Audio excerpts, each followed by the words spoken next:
सभी भक्तों को नवरात्रि की हार्दिक शुभकामनाएं। नवरात्रि का प्रत्येक दिन माँ दुर्गा के अलग अलग स्वरूपों को समर्पित है। पहले दिन माँ शैलपुत्री की पूजा का विशेष महत्व है।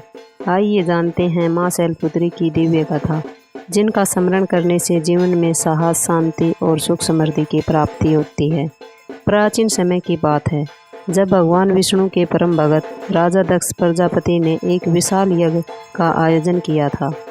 उस यज्ञ में उन्होंने सभी देवताओं, ऋषियों और राजाओं को निमंत्रण दिया, लेकिन उन्होंने अपनी पुत्री सती और उनके पति शिव को आमंत्रित नहीं किया, क्योंकि राजा दक्ष शिव जी को अपना योग्य दामाद नहीं मानते थे। सती को जब यह समाचार मिला तो उन्होंने कहा, मेरे पिता का यज्ञ है, बिना निमंत्रण के भी मैं वहां जा सकती हूँ। शिव जी ने उन्हें बहुत समझाया कि वहां जाने पर उनका अपमान हो सकता है, परंतु सती का हृदय पिता के घर जाने के लिए व्याकुल हो उठा। सती जब यज्ञ मंडप में पहुंची तो उन्होंने देखा सभी देवताओं के लिए बैठने का स्थान है, उपहार और सम्मान है, किंतु उनके पति शिव का कहीं भी उल्लेख नहीं था। सभी के सामने उनके पिता ने शिव जी को अपमानित किया। यह दृश्य देखकर सती का हृदय क्रोध और दुख से भर गया।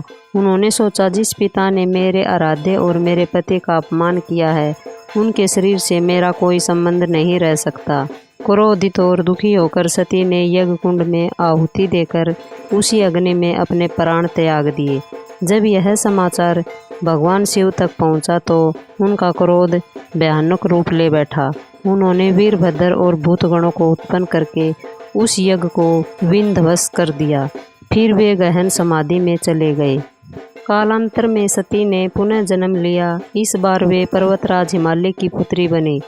इस जन्म में उन्हें कहा गया शैलपुत्री स्वरूप। माता शैलपुत्री का दिव्य स्वरूप बहुत ही शांत और सौम्य है। वे सफ़ेद वस्त्र धारण करती हैं। उनके दाहिने हाथ में त्रिशूल और बाएं हाथ में कमल होता है। वे बैल पर सवार रहती हैं। उनका मुखमंडल पूर्ण चंद्र की तरह उज्जवल है।